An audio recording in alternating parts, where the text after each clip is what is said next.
புரட்சி தலைவியின் 77வது பிறந்த நாளை ஒட்டி விழுப்புரம் மாவட்டம் திண்டிவனம் அருகே உள்ள முருக்கேரி பகுதியில் மரக்காணம் கிழக்கு ஒன்றிய கழகத்தின் சார்பில் மரக்காணம் கிழக்கு ஒன்றிய செயலாளர் ரவிவர்மன் ஏற்பாட்டில் பொதுமக்களுக்கு நலத்திட்ட உதவிகள் வழங்கும் நிகழ்ச்சி நடைபெற்றது.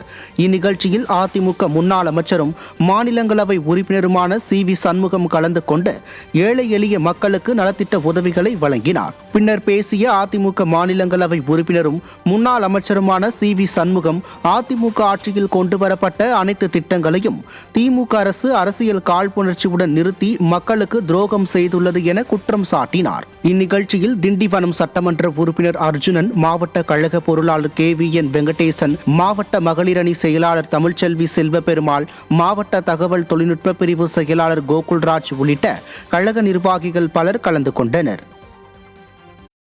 விழுப்புரம் நகரம் மாவட்டம் முழுவதும் குடிநீர் தருவதற்காக 2500 கோடி திட்டத்தை உருவாக்கி நிதியை ஒதுக்கி டெண்டர் விட்டு அந்த திட்டத்தை தன் கையால் தொடக்கி வைத்தார் எடப்பாடியார். ஆட்சிக்கு வந்து என்ன சொன்ன? இல்ல இந்த திட்டத்துக்கு பதில் நாங்கள் வேற திட்டம் தரோம், நாங்கள் மேட்டூர்ல இருந்து தண்ணி கொண்டு வரோம். எப்ப சொன்ன? 2001 ஆட்சிக்கு வந்த உடனே சொன்ன. இந்த திட்டத்தை டெண்டர் விட்டுட்டோம், தொடங்கிட்டோம், இதை நிறுத்திட்ட, கைவிட்ட. மேட்டூர்ல இருந்து கொண்டாடுற ஒரு கல் எடுத்து வச்சுக்கிறியா? ஒரு செங்கல் ஒரு ₹1 ஒதுக்கிறியா? திட்டமே போடாது. நோக்கம் என்ன? மேட்டூர்ல இருந்து தண்ணி கொண்டாடுறோம். என்ன நல்ல இந்த ஆட்சி கிடையாது. எப்பயுமே நாட்டு மக்களுக்கு நல்லது செய்ய வேண்டிய எண்ணம் கிடையாது. அம்மாவுடைய ஆட்சி கொண்டு வந்த கடலில் குடிநீர் திட்டத்தை நிறுத்தணும்.